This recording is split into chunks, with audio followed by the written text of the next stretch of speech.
ଆଜି ଶୁଣିବା ଉପନ୍ୟାସ ଅମୃତର ସନ୍ତାନ। ଔପନ୍ୟାସିକ ଗୋପୀନାଥ ମହାନ୍ତି। ଭାଗ 36। ରାଉ ରାଉ ହୋଇ ବର୍ଷା ଦିନ ଗୁଡ଼ାଏ ଚାଲିଯାଏ ଏହିପରି। ଦିନ ଆଉ ଗଣି ହୁଏ ନାହିଁ। ସେଇ ମେଘ ଲଦି ରହିଛି। ବର୍ଷା ଢାଳୁଛି ତ ଢାଳୁଛି।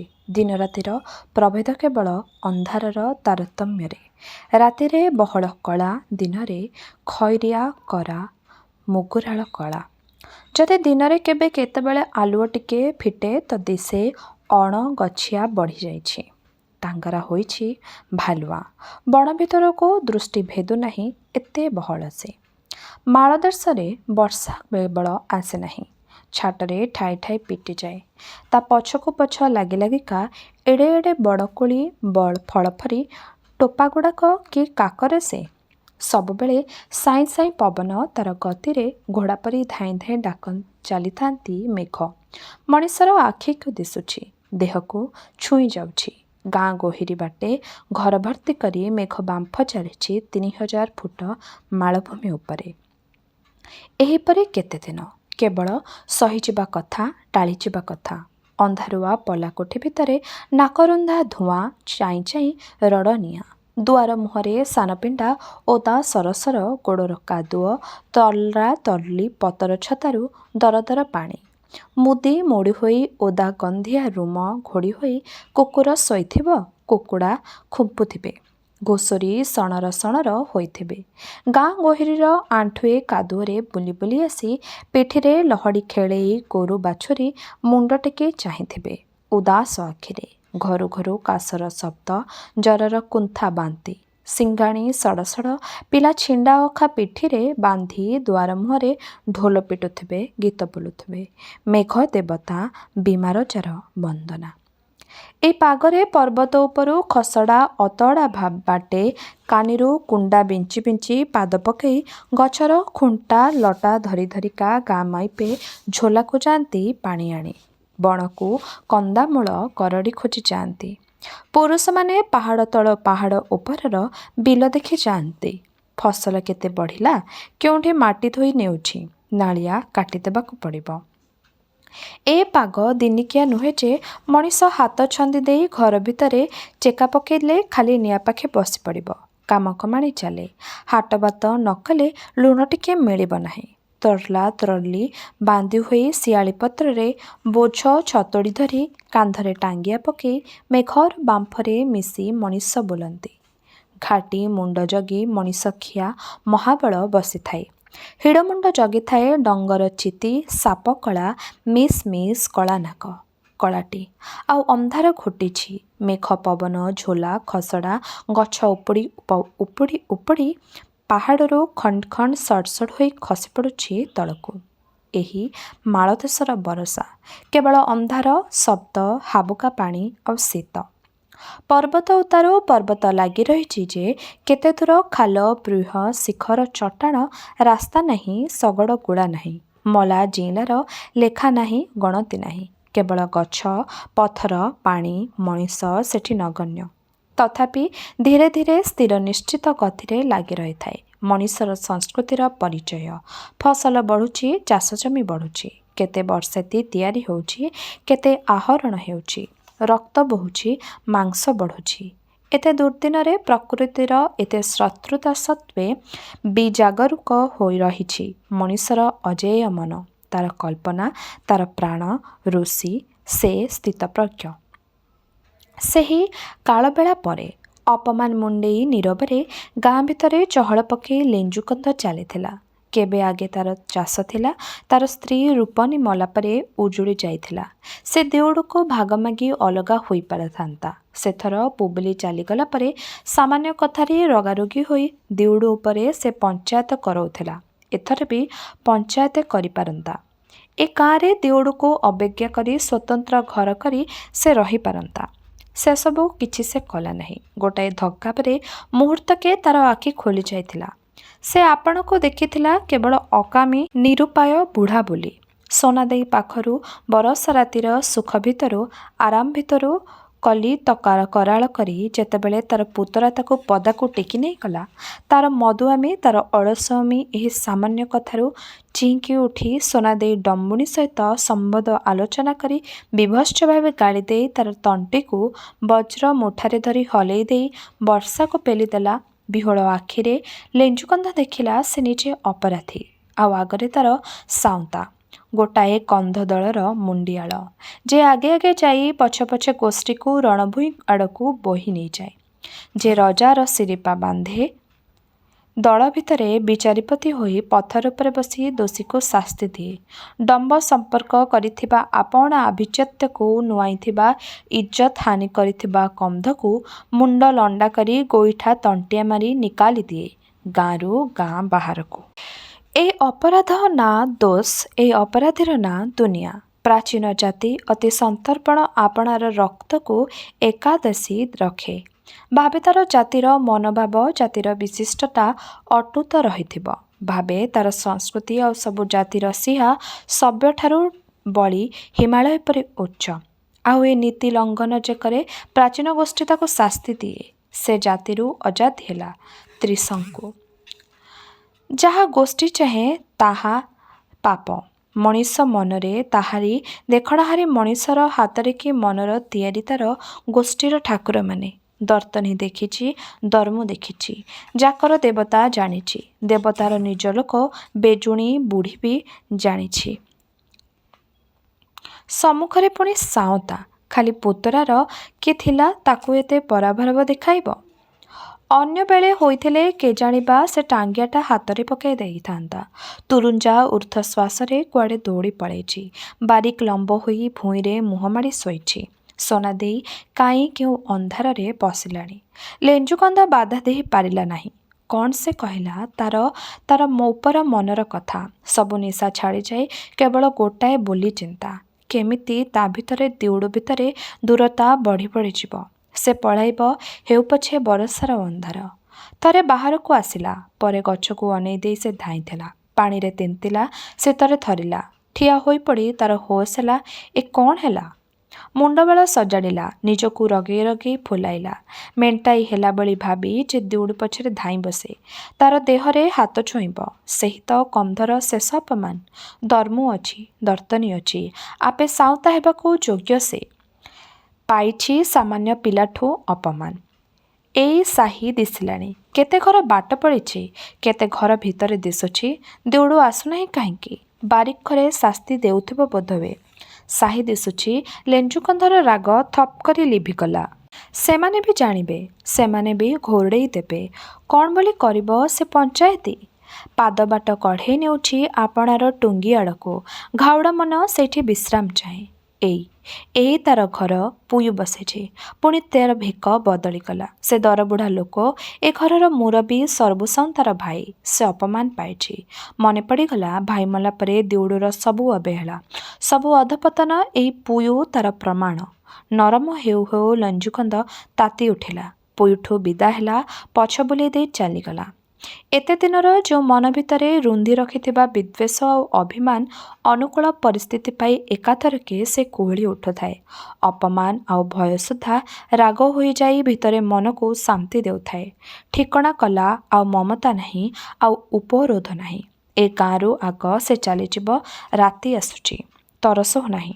ସାହିରେ ଲାଗିଛି ସଞ୍ଜ ପୂର୍ବରୁ କଳରବ। ଦିଉଡ଼ର ପାଟି ଶୁଭୁଛି କେଉଁଠୁ। ତରତର ହୋଇ ଲେଞ୍ଜୁକନ୍ଧ ଚାଲିଲା। ଆପେ ଆପେ ପାଦ ବଢ଼ିଗଲା ଖାଲର ଗୁଡ଼ିଆ ଆଡ଼କୁ। ସାହି ଶେଷରେ ବାରିକ୍ ଘର ପାଖେ ସେ ଅଟକିଲା। ଜନଶୂନ୍ୟ ପଥ। ସେତିକିବେଳେ ସ୍ମରଣ ପଡ଼ିଲା, ଏହିପରି ବାରମ୍ବାର ମେଘରେ ଗାଧୋଇ ଶୀତରେ ଥରି ଏତେ ବାଟ ବା ସେ ଯାଇପାରିବ? ଅନ୍ଧାର ଆସୁଛି, ପ୍ରବଳ ମେଘ ପବନ। 10 ହାତ ଦୂରକୁ ସଫା ଦିଶୁନାହିଁ। ଗଳଗଳ ପାଣି, ଉପର ତଳ ପାଣି। ଆଶ୍ରୟ କାହିଁ? ଭାବିଲା, ବାରିକ ଘରକୁ ଯାଇ ପତର ଛତା ଆଉ ତ୍ରଲା ଖଣ୍ଡେ ସେ ମାଗିନେବ। ଆଉ ଆଶ୍ରୟ ଥାଉ ନଥାଉ, ଏ ଗାଁ ଛାଡ଼ି ସେ ଚାଲିଯିବ। ବାରିକ୍ ଘର ହତା ଭିତରେ ପଶିବା ପୂର୍ବରୁ ପୁଣି ଥନ୍ ଥ ହୋଇ ଏକନ୍ଦି ସେକନ୍ଦି ସେ ଆଖି ବୁଲାଇଲା। ସଞ୍ଜର ଅନ୍ଧାର ଦୂର ମେଘ ପରି ଘୋଡ଼େଇ ପକାଉଛି। ବର୍ଷା ଭିତରେ ଫିକା ହୋଇ ଦିଶୁଥିବା ଦୂର ଦୂରର ମୁଣ୍ଡିଆ କ୍ରମେ କଳା ମେଘର ଗାରରେ ମିଶି ଆସିଲାଣି। ଧୀରେ ଧୀରେ ସେ ବି ନିଭିଯିବ। ଛାଡ଼ି ପୁଣି ଥରେ ସେ ସେହି ଘରର ପିଣ୍ଡାକୁ ଉଠିଯାଇ ଲେଞ୍ଜୁକନ୍ଧ ଡାକିଲା, ବାରିକ। କାଶିଲା ଠିଆ ହେଲା। କେତେବେଳ ହେବ ସେ ଏଇ ଜାଗାରେ ତାର ମୁଣ୍ଡରେ ଚଡ଼କ ପଡ଼ିଥିଲା। ମନର ତୋଫାନ ଯେ ଆଜି ତଡ଼ି ନେଇ ଯାଉଛି ତାକୁ ଦୂରକୁ, ବହୁତ ଦୂରକୁ।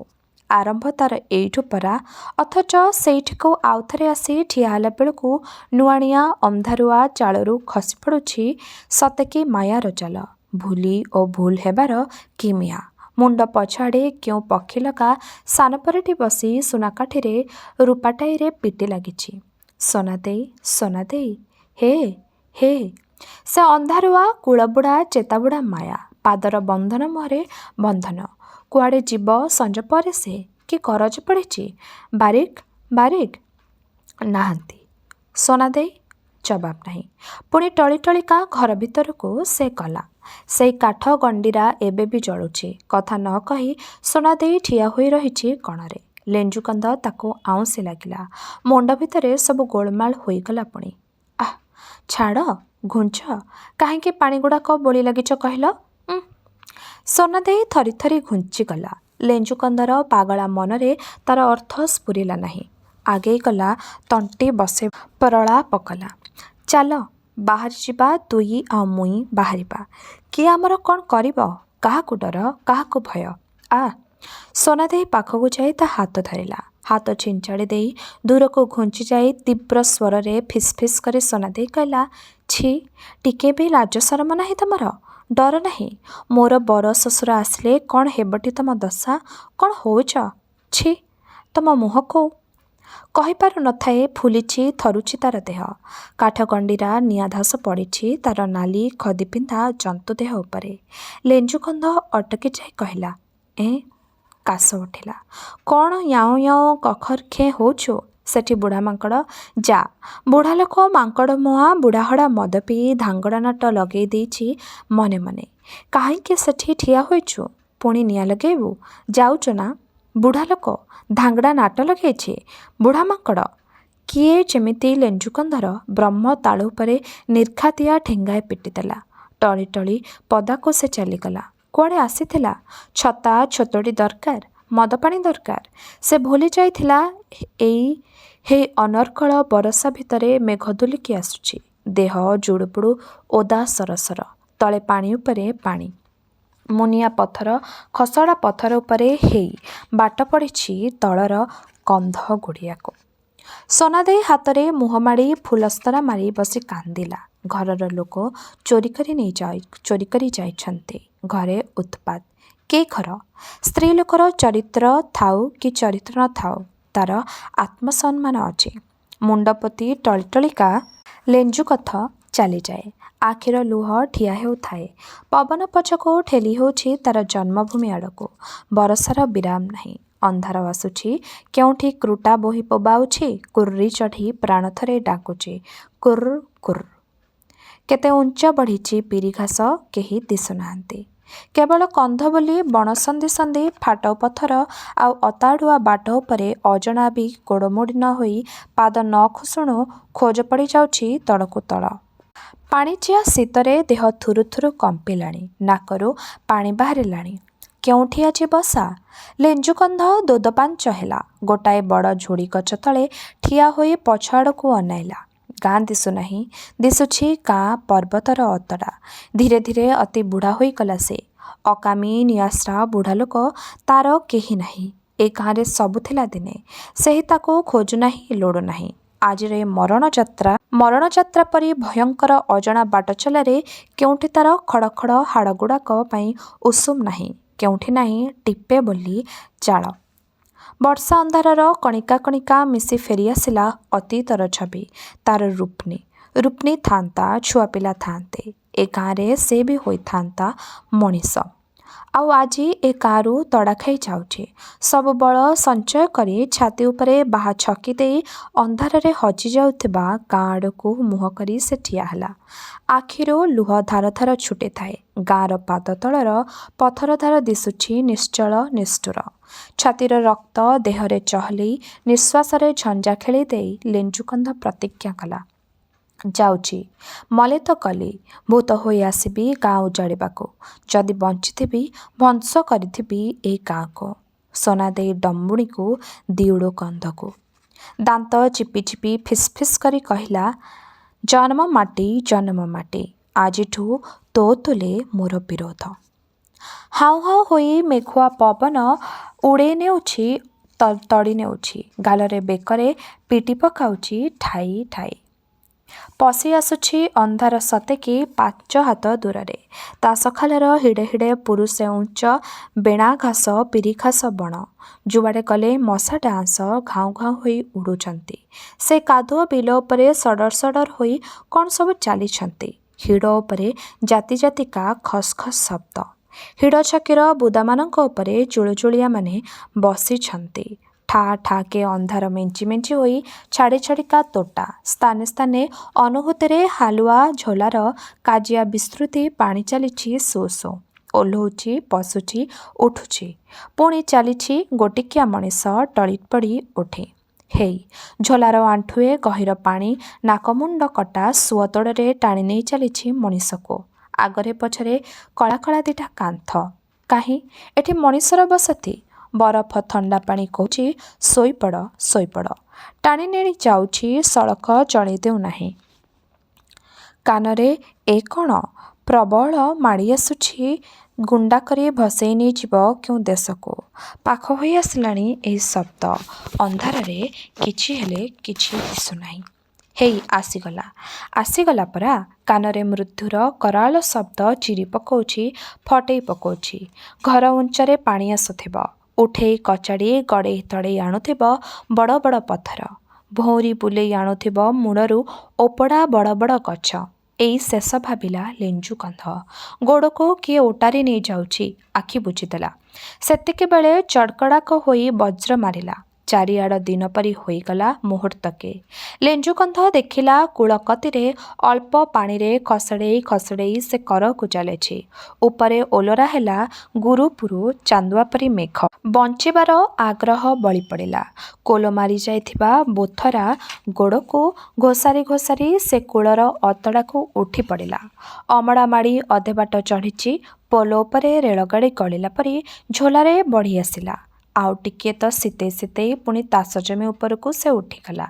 କେତେ ଲୋକଙ୍କୁ ତ ଗାର୍ଡ଼ ମାରିନିଏ, ତାକୁ ବି ନେଇଥାନ୍ତା। ବର୍ଷାର ସଁ ସଁ କମି ଆସିଲାଣି। ଝୋଲାର ଘୋ ଘୋ କାନରେ ବାଜିଥିଲା। ପବନ ହାଉଲେ ମାରୁଛି। ମେଘ କେବଳ ଖୁପୁର ଝୁପୁରୁ ଝୁପୁରୁ ଝୁପୁରୁ ନିଶବ୍ଦ ଶବ୍ଦ। ପୁଣି ବିଜୁଳି ଖେଳି ଯାଉଛି ଖଡ଼ି ଖଡ଼ିକେ। ଲେଞ୍ଜୁ କନ୍ଧ ଚାଲିଲା। ଏହିପରି ଗୋଟାଏ ଆଶ୍ରୟ ତାର ମନ ଭିତରେ ଥିଲା। କିନ୍ତୁ କି ସେ ଆଶ୍ରୟ ସେ? ପାଦ ତଳେ ପଚର ପଚର ଠାସ୍କୁମରା ବାଟ କମଳା ଆଉ କଦଳୀ ତୋଟା ଭିତରୁ ଛାତିଏ ଉଞ୍ଚ ଗାଣ୍ଠିଆ ଫସଲର ବଣ ମଝିରେ। ଡାହାଣୀ ଦିଶୁଛି ପର୍ବତରୁ ଢାଲୁ। ଘଞ୍ଚ ଜଙ୍ଗଲ ସେଠି। ନାନା ଜାତି ଜନ୍ତୁଙ୍କର ବାସ ଭୂଇଁ।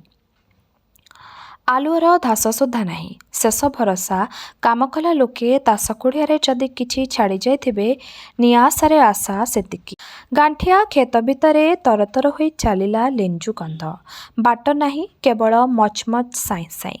କେଡ଼େ ଚଞ୍ଚଳ ବଢ଼ିଯାଏ ମାଣ୍ଡିଆର ବଡ଼ ବାଇ। ଏଇ ଗାଣ୍ଠିଆ କରଡ଼ା ଓସାର ଲମ୍ବ ପତ୍ରରେ ବୋଝେ ପାଣି ଆଂଶରେ ଚମ ଆଞ୍ଚୁଡ଼ି ହୋଇଯାଏ। ପାଦରେ ବଳ ନାହିଁ, ଦେହରେ ଜୀବନ ନଥିଲା ପରି ଖୋକ୍ ଖୋକ୍ କାଶି କାଶି ଭୁସିଲା ପରି ମାଡ଼ି ଚାଲିଛି। ସତେକି ଗୋଟାଏ ବଣର ଜନ୍ତୁ ଅମଡ଼ା ମାଡ଼ି ଅନ୍ଧାରେ ଅନ୍ଧାରେ। ଏତେବେଳର ବାଟର ସାଙ୍ଗୀର ଅସ୍ତିତ୍ୱ ନିଭିଗଲା ପରି ହଠାତ୍ ସବୁ ଶୂନଶାନ୍। ହାଟ ଭାଙ୍ଗିଲା ପରେ ହାଟ ପଦା ପରି। ଲେଞ୍ଜୁ କନ୍ଧର ଛାତି ଥଣ୍ଡା ହୋଇ ଆସିଲା। ଆଉ ଚାଲି ହେଉନାହିଁ। ଭୟ, ଭୟ। ମରିବାକୁ ଭୟ। ବାଘ ମୁହଁରେ କଞ୍ଚା ଚୋବେଇ ହେବାକୁ ଭୟ। ଶୋଇଲା ବଣକୁ ଚମକେଇ ଦେଇ ମଝିରେ ମଝିରେ ନାନା ଜାତି ଶବ୍ଦ ଶୁଭୁଛି। ମୁଣ୍ଡ ଉପରେ ଚଢ଼େଇ ଫଡ଼ ଫଡ଼। ଆଉ କେତେ ଦୂର? ବାଟ ଭୁଲି ହେଲା କି? ଲେଞ୍ଜୁ କନ୍ଧ ଆପଣାକୁ ପଚାରିଲା। ଜବାବ ପାଇଲା ନାହିଁ। ବାରମ୍ବାର ଭୟରେ ଚମକି ଗଛବୁଦା ସାଙ୍ଗେ ହାବୁଡ଼ା ହାବୁଡ଼ି ହୋଇ ପ୍ରତି ମୁହୂର୍ତ୍ତରେ ମରି ପ୍ରତି ଆର ମୁହୂର୍ତ୍ତରେ ସୁକୁ ସୁକୁ ହୋଇ ସେ ଘୋଷାରି ହୋଇ ଆଗକୁ ଚାଲିଲା। କିଏ ବସିଥିଲା? ଡେଇଁ ପଡ଼ିଲା। ଝପ୍ ଝପ୍ ଶବ୍ଦ ହେଲା। କ'ଣ ତା ଦୌଡ଼ି ଗଲା ଏ ପାଖରୁ ସେ ପାଖକୁ? ପଛରେ କ'ଣ ଦୌଡ଼ି ଦୁଲୁ ଦୁଲୁ ଶୁଭୁଛି? କେତେ ସନ୍ଦେହ, କେତେ ଭୟ। ଡାକିଲେ ଶୁଣିବ ବନସ୍ତ, ମଲେ ଦେଖିବ ଅନ୍ଧାର। ମଣିଷ ଛାଇ ନାହିଁ ସେଠି। କମଳା ବଣ ସରିଗଲା। ଠାଏ ମଝିରେ ପଦା ଜାଗା। ଗୋଟିକିଆ କୁଡ଼ିଆରେ ଠିଆ ହୋଇଛି ଗୁଡ଼ିଆ ଭିତରେ ତାସ କୁଡ଼ିଆ। ଲେଞ୍ଜୁକନ୍ଧର ସାହସ ଆସିଲା। ହଠାତ୍ ଲାଗିଲା ଦେହଯାକ ଦରଜ ଛିଣ୍ଡି ପଡ଼ୁଛି, ଭାଙ୍ଗି ପଡ଼ୁଛି। କୁଡ଼ିଆର ଦୁଆର ମୁହଁରେ ଠିଆ ହେଲା ବେଳକୁ ଛାତିରେ ହାତୁଡ଼ି ପଡ଼ୁଛି। ଭିତରେ କ'ଣ ଥିବ କାଳେ? କେବେ ଏଠିକି ମଣିଷ ଆସନ୍ତି, କେବେ ନାହିଁ। ମହୁମାଛି ଫେଣା ଝୁଲାଏ, ଭାଲୁ ଛୁଆ ଦିଏ, ବାଘ ରହେ, ସାପ ରହେ। ପଦାରେ ଓଦାରେ ସେହି କୁଡ଼ିଆ ଚାଳକୁ ଧରି କାନ୍ଥ ଉପରେ ଅଜାଡ଼ି ହେଲା ବେଳକୁ ମନେ ପଡ଼ିଲା ବେଶୀ ରାତି ହୋଇନଥିବ। ମିଣିଆ ପାୟୁ ଗାଁରେ ବାରିକ ଘରେ ସୁନା ଦେଇ ଚୁଲି ଜାଳି ଦେଇଥିବ, ରାନ୍ଧୁଥିବ। ଚୁଲି ପାଖେ ବସି ବାରିକ ନିଆଁ ଫୁଉଁଥିବ, ମଦ ପିଉଥିବ। ପୁଣି ତାର ରାଗ ଜଳି ଉଠି ଆଖିକୁ ଅନ୍ଧ କରିଦେଲା। ପାଣି ଦର ଦର ଦେହରୁ ନିଗିଡ଼ି ପଡ଼ୁଛି। ଲେଞ୍ଜୁକନ୍ଧ କୁଡ଼ିଆ ଭିତରକୁ ପଶିଗଲା। ପାଦରେ ଶୁଖିଲା କୁଟା କୁଟା ଖସ୍ ଖସ୍ ଶୁଭୁଛି। ଉପରେ ଛାତ ଅଛି, ଏଇଠି ତାର ଆଶ୍ରୟ। କି ଶୀତ! ଲେଞ୍ଜୁକନ୍ଧ ଓଦା ଲୁଗାପଟା ଖୋଲି ଦେଇ ଦୁଆର ମୁହଁରେ ଫୋପାଡ଼ି ଦେଇ ଘୁଷୁରି ଘୁଷୁରି ଭିତରକୁ ପଶିଗଲା। କୁଟା ପୁଳାଏ ଗୋଟାଇ ଦେହରେ ଲଦି ଦେଇ ଚାରିଆଡ଼କୁ ଅନାଇଲା। ସନ୍ଧାନୀ କନ୍ଦ ଦୃଷ୍ଟି ତାର ଲାଖି ରହିଛି ଘରର ଗୋଟାଏ କଣରେ। କ'ଣ ଜକ୍ ଜକ୍ କରୁଛି ସେଠି ଅନ୍ଧାର ଭିତରେ? ଜୁଳୁଜୁଳିଆ ବଣ ବିଲେଇ ତାଳି ମାରିଲା, ପ୍ରତିଧ୍ୱନି ଦେଲା। ଘୁଷୁରି ଘୁଷୁରିକା ସେହିଆଡ଼କୁ ଗଲା, ନଇଁପଡ଼ି ଦେଖିଲା, ହାତ ମାରି ଦେଖିଲା ନିଆଁ। ତାର ନିସ୍ତେଜ ଛାତି ଭିତରେ ଆନନ୍ଦର ଲହଡ଼ି କୁଦା ମାରିଲା। କୁଟା ପୁଳିଏ ଗଦେଇ ପ୍ରାଣପଣେ ସେ ଫୁଙ୍କି ଲାଗିଲା। ନିଆଁ ଜଳିଲା। ସାନ କୁଡ଼ିଆଟିଏ, ଛୁଆଣି ସାରି ପାଳଗଦାଟିଏ ଗୋଟିଏ କଣରେ ରଖିଦେଇ ଯାଇଛି। ଘରଯାକ ମଡ଼ାମଡ଼ି ହୋଇ କୁଟା ପଡ଼ିଛି। ଆର କଣରେ ଦିଖଣ୍ଡ ପଥର ସନ୍ଧିରେ ଦରପୋଡ଼ା କାଠ, ପାଖରେ ମୋଟ ମୋଟ ଅଧ ଅଧ ପୋଡ଼ା କାଠ ଗଣ୍ଡି। ଏମିତି ବଣ ମଝିରେ ମଇଁଷି ଗୋଠ ଜଗୁଆଳ ରାନ୍ଧି ଖାଇ ଦୂରକୁ ଯାଏ। ବାଟରେ ବାଟୋଇ ବସା କରେ, ଚୋର ଭୋଜି ଖାଆନ୍ତି। ଲେଞ୍ଜୁକନ୍ଧ କାଠ ଗଣ୍ଡି ଦିଟାକୁ ନିଆଁରେ ଦେଖେଇ ଦେଲା। ହୁତୁହୁତିଆ ନିଆଁରେ ସେକି ଦେଲା। ଧୀରେ ଧୀରେ ସ୍ପର୍ଶ ପେରୁଛି। କଳନା ହେଉଛି ଦେହର କ୍ଷତି କି କଷ୍ଟ। ନିଆଁ ଅନେଇ ରହି ସାହସ ଆସୁଛି। ବଣ ଅନ୍ଧାରରେ ଆଉ ମେଘ ଭୁଲି ହୋଇଛି ଚିତ୍ତ ରହିଛି ଚଳନ୍ତା ନିଆଁର ଧାସରେ। ଏହି ଅପନ୍ତରରେ ଯେ ଛାଡ଼ି ଯାଇଛି ନିଆଁର ସାନ ଧୁନିଟି। କିଏ ସେ ହୋଇଥିବ? ସତେ କ'ଣ କେଉଁ ବାଟୋଇ, ନା କେଉଁ ସାହାଯ୍ୟକାରୀ ପ୍ରେତାତ୍ମା? ସେ କ'ଣ ରୂପନୀ? ଲେଞ୍ଜୁ ଭାବିଗଲା। ଏପରି ବି ଶୁଣାହୁଏ ମଲା ଲୋକର ଆତ୍ମା ଭଲ ପାଇଥିବା ଲୋକକୁ ବିପଦରେ ସହାୟ ହୋଇ ଅଦେଖାରେ କେତେ ସୁବିଧା ରଖିଦେଇ ଯାଏ। ସତେ କ'ଣ ତାର ମଲା ହଜିଲା ଭାରିଜା ରୂପନୀ ବର୍ଷା ଅନ୍ଧାରରେ ତାକୁ ବାଟ କଢ଼େଇ ଘେନି ଆସିଛି ବିପଦ ଭିତରେ? କାହିଁ ଜଙ୍ଗଲ, କାହିଁ ପଥୁରିଆ ବାଟ, କାହିଁ ଝୋଲାର ତୋଫାନି ବଢ଼ିରେ ଛେଚି ହୋଇ ମରିବାର ସତ୍ୟ ଆଶଙ୍କା ସଙ୍ଗେ ମୁହାଁମୁହିଁ ହେବା ଆଉ ଏଇ କୁଡ଼ିଆ ଘରେ କୁଟାପାଳ ଆଉ ନିଆଁ ଟିକକ। ପଦେ ପଦେ ତାର ମରଣ ହୋଇଯାନ୍ତା। ତାର ମରଣ ହୋଇନାହିଁ। ରୂପନୀ ସେ କେଉଁ ହଜିଲା ଅତୀତର ସାଙ୍ଗ? କାହିଁକି ଆଜି ବାରମ୍ବାର ମନର କବାଟ ଧଡ଼ ଧଡ଼ କରି ଚେତେଇ ଦେଉଛି? ଲେଞ୍ଜୁକନ୍ଧ କାନ୍ଦିଲା। ନିଆଁ ତାତିରେ କେନ୍ଦୁକାଠରୁ ପାଣି ବୋହିଲା ପରି କାନ୍ଦି କାନ୍ଦି ସେ ତରଳି ଚାଲିଲା। ସତେ ଯେପରି କାଲି ମରିଛି ରୂପନୀ, କାଲି ତାକୁ ବାଘ ଖାଇଛି। କେତେ ଲୋକଙ୍କର ଧାଙ୍ଗିଡ଼ି ସେମିତି ଅଛନ୍ତି। ତାର ଧାଙ୍ଗିଡ଼ି ମରିଗଲା। କେଡ଼େ ଟାଣ ଥିଲା ତାର ଭଲ ପାଇବା। ଭଲ ପାଇ ବିପଦକୁ ଆସି ରୂପନୀ ବାଘ ମୁହଁରେ ଗଲା। ରୂପନୀ ରୂପନୀ ଲେଞ୍ଜୁକନ୍ଧ ଏମିତି ବହୁଦିନୁ କାନ୍ଦି ନାହିଁ। ଅଭିଆଡ଼ା ରହି ଜୀବନଟାକୁ ଉଜାଡ଼ି ଉଜାଡ଼ି ବାୟା ପରି କଟିଛି ବାକି ଦୁନାଗୁଡ଼ାକ। ପ୍ରେମ ନାହିଁ। କି ଜୀବନ ସେ? କେବେ କଦବା ମାଂସ କଟକଟ କରିଛି। ଦେହରେ ନିୟମ ମାନି ସେ ଧାଇଁଛି କେଉଁ ନାରୀ ପଛରେ। ମୁହୂର୍ତ୍ତର ନିଶା, ଜନ୍ତୁ ଦେହର ବିକାରର ମଉଜ। ସେ ତ ଆଉ ପ୍ରେମ ନୁହେଁ। ସେଠି ନାହିଁ ଉଷୁମ ପାଣି ଲାଉତୁମ୍ବାରେ ପୂରେଇ ମନ୍ଦି ମନ୍ଦି କରି ଢାଳି ଗାଧୋଇ ଦେବା, ପୋଛି ଦେବା। ସେଠି ନାହିଁ ନିଠେଇ ନିଠେଇ ରାନ୍ଧି ବାଢ଼ି ଦେବା, ବଳେଇ ଖୁଆଇବା। ସୁମରି ସୁମରି ଲେଞ୍ଜୁକନ୍ଧ କାନ୍ଦୁଥିଲା। କାନ୍ଦି ସେକି ହୋଇ ଧୀରେ ଧୀରେ ବଳ ସଞ୍ଚିଲା। ଭାବିଲା ଚାଲି ଆସିବା ଛଡ଼ା ତାର ଅନ୍ୟ ଗତି ନଥିଲା। କାନ୍ଧରେ ଟାଙ୍ଗିଆ ଥିଲେ, ଦେହରେ ବଳ ଥିଲେ କନ୍ଧ ଆଉ କେଉଁ କଥାକୁ ଡରେ ନାହିଁ। ଡର, ଲଜ୍ଜା, ଅପମାନକୁ। ଏପରି ବି ତ ହୋଇଛି ଅଗ୍ନାଗ୍ନି ବଣ ଭିତରେ ପାଣି ପାଖ ଦେଖି ଗୋଟିକିଆ ଘରଟିଏ କନ୍ଧ ବସେଇଛି। ଜଙ୍ଗଲ ଓରିଏ ସଫା କରି ତାର ସୁଆଁ ମାଣ୍ଡିଆ ତାସ ବେଉସା କରାଇଛି। ରାତିରେ ମହୁଲ ଗୋଟାଏ ନିଜେ ତିଆରି କରିଥିବା ମଦ ଟୋପିକ ଆଉ ବଇଁଶୀ ବଜେଇ ଏକୁଟିଆ ନିଆଁ ପାଖରେ ନାଚ। କିନ୍ତୁ ମଣିଷ ଦଳରେ ରହେ, ଏକୁଟିଆ ରହିପାରେ ନା। ସେଥିପାଇଁ ଚିନ୍ତା ନାହିଁ। ଜଣେ ଭଲ ବସାଟିଏ କଲେ ବଳେ ଅନ୍ୟମାନେ ଆସି ବସା କରନ୍ତି। ବସତିରୁ ଗୁଡ଼ା ଗୁଡ଼ା ବଢ଼ି ବଢ଼ି ଗାଁ ବଣ ଭିତରେ ଗାଁ ଉଠେଇ ନେଇ ନୂଆ ଗାଁ ବସେଇ କେତେ କନ୍ଧ ତ ବୁଲୁଥାନ୍ତି।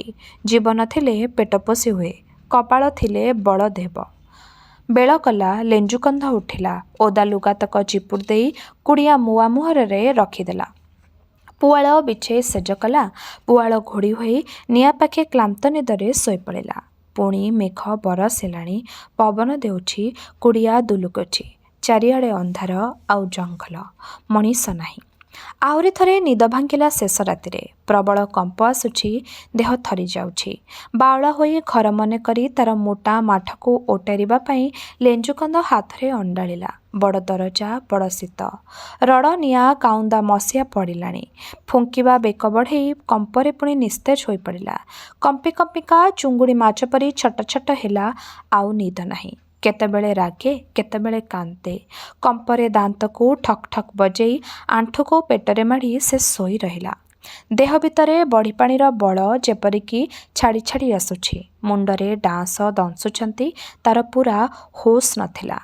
ଲେଞ୍ଜୁକନ୍ଧକୁ ଘୋଟିଥିଲା ମାಳುଆ ଜ୍ୱର। ଆଲୁଅ ଫିଟିଲା, ବରଷା ଲାଗିଛି। ଦିପହର ଗଡ଼ିଗଲା। କେତେବେଳେ ଅଧାଚେତା ଭିତରେ ମନ ହୁଏ ଲୋକଙ୍କ ପାଟି ଶୁଭୁଛି। ପାଖର ପାହାଡ଼ରେ ବାଉଁଶ କରଡ଼ି ତୋଳି, ଶିଆଳି ପତ୍ର ତୋଳି ଲୋକେ ଆସିଥିବେ। ପଛଆଡ଼େ ତାସ ଗୁଡ଼ିଆକୁ ଲୋକ ଆସିଥିବେ ତାସ ଦେଖିବାକୁ, ମାଛ ମାରିବାକୁ। ସଂସାର ତାର କାମରେ ମାତିଛି।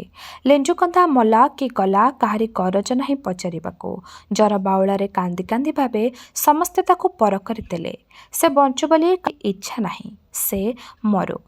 କିନ୍ତୁ ମରିବାକୁ ତାର ଇଚ୍ଛା ଆଦୌ। ନିଆଁର ଆଖିରେ ନିଆଁଖୁଣ୍ଟା ଗେଞ୍ଜିଲା ପରି ସେ ବଞ୍ଚି ରହିଥିବ, ପଡ଼ିବ। ପୁଣି ହୋସ୍ ବୋଳିଯାଏ। ଜ୍ୱରରେ ରହେ ସେହିପରି। ତିନି ରାତି। ପେଟରେ ଦାନା ପଡ଼େ ନାହିଁ, ଖାଡ଼ା ଖାଡ଼ା। ଜ୍ୱର ବାଉଳା କମିଲେ ଘୁଷୁରି ଘୁଷୁରି ଦୁଆର ମୁହଁରେ କୁଡ଼ିଆ ସେପାଖେ ସରୁନାଳୀରୁ ପାଣି ମୁନ୍ଦିଏ ପିଏ। କେତେଥର ପଡ଼େ, କେଉଁଠି ଯେ କି ଅବସ୍ଥା ହୁଏ ତାର ଠିକ୍ ଠିକଣା ନାହିଁ। ଆଉ ରାତିରେ ନିଆଁ ନାହିଁ। ନିଆଁ ଲିଭିଗଲା। କେଉଁଠୁ ଯାଇ ଓସ୍ତ ଗଛର ଶୁଖିଲା ଡାଙ୍ଗ, କୁରୁରେଇ ଗଛର ଶୁଖିଲା ଡାଙ୍ଗ ସେ ଖୋଜି ଆଣିବ। ଗୋଟାଏ ଉପରେ ଗୋଟାଏ ଥୋଇ ଦି ହାତରେ ମନ୍ଥିବ, ନିଆଁ ବାହାର କରିବ। ଶୀତ, ବରଷା, ଝରି। ଦେହରେ ଅତି କଷ୍ଟ। ଖାଲି ସବୁ ଫାଟି ପଡ଼ୁଛି। ଖଣ୍ଡ ଖଣ୍ଡ ହୋଇଯାଉଛି। ମୁଣ୍ଡ ମହଣ ମହଣ ଓଜନ ହୋଇ ଭାଙ୍ଗି ପଡ଼ୁଛି। କ'ଣ ସେ କରୁଛି? ବିଚାର ନାହିଁ କି ବୁଦ୍ଧି ନାହିଁ।